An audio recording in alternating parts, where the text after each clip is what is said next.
show you how to create a good lab report submission.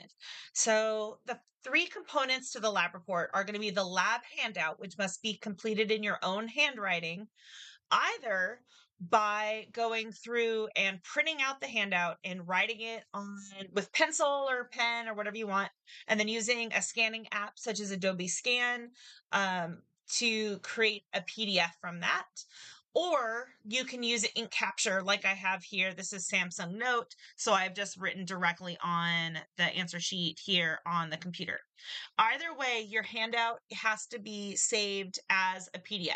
I have a separate video that shows how to use Adobe Scan to create a high quality PDF of your work, or you can just export this as a digital document. This is one way to do it. There are other ways to merge things together, but this is the way that's most consistent between the two different methods. So I'm going to save this as a file as a PDF.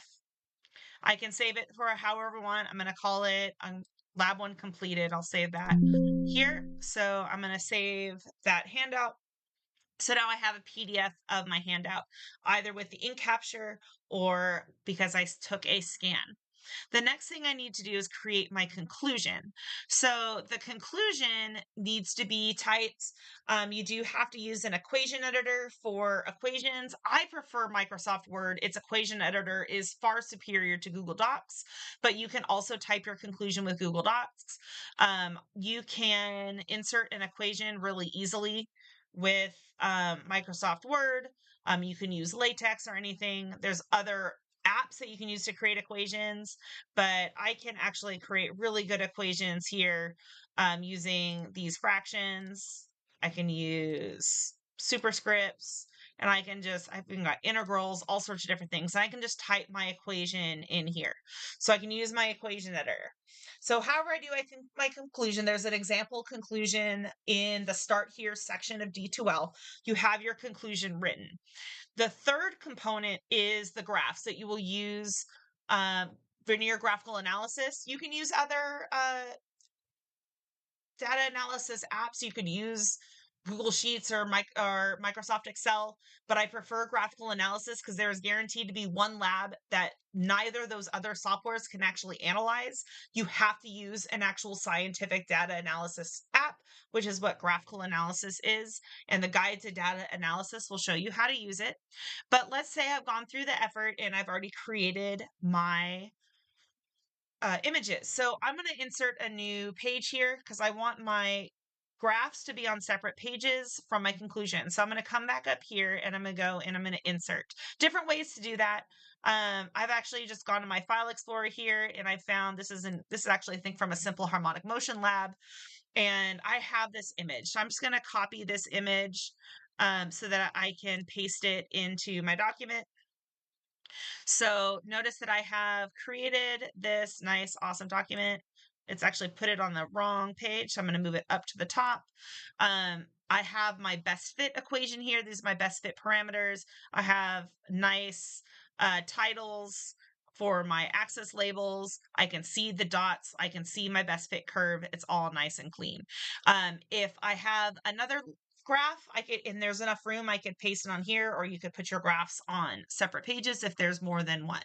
So then I have a document here that has my graphs and it has my conclusion on it. So then what I would do, especially if I did my work by hand on the handout, is I'm going to save this and I'm going to actually save it as a PDF, or depending on your app, you can download it as a PDF, you can export it as a PDF, depending on what program you're using. But you need to save this document as a PDF. So this is my example conclusion. So I'm going to save this example conclusion one, save it as PDF. No, it's open. So I'm going to save it as something different. So I'm just going to save this as example conclusion edited. So now what I'm going to have is I'm going to have two separate PDFs. And one PDF has my graph and my conclusion. The other one has my handout. So then I'm going to go online, and I use Adobe, just not because I'm a huge advertisement for Adobe. It's Adobe is free with your Lone Star account. So I'm just going to use this. I'm not even logged in or anything. So I'm just going to select my files. So I had lab one completed was one of them. So I upload that file, and then I need to find my other file. I'm going to add it below, and I have to figure out where that was. Example conclusion edited. So make sure you are doing the correct files, but I have these two documents and I can merge them. So I click merge.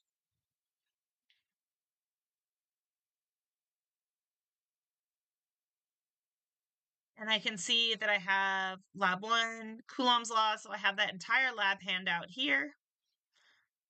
And then I have my graph, and then I have my conclusion. So I have one nice professional document here that I can then submit. So then I can download this. And then now I have this, it says combined, and I have this document that has everything in here. Now it is ready to upload. So that is the way that I suggest that you take care of this. There are other ways to do this. If you've got a better way, that's awesome. But as you can see, this whole document looks like it is professional. Okay. Like it was meant to be this way.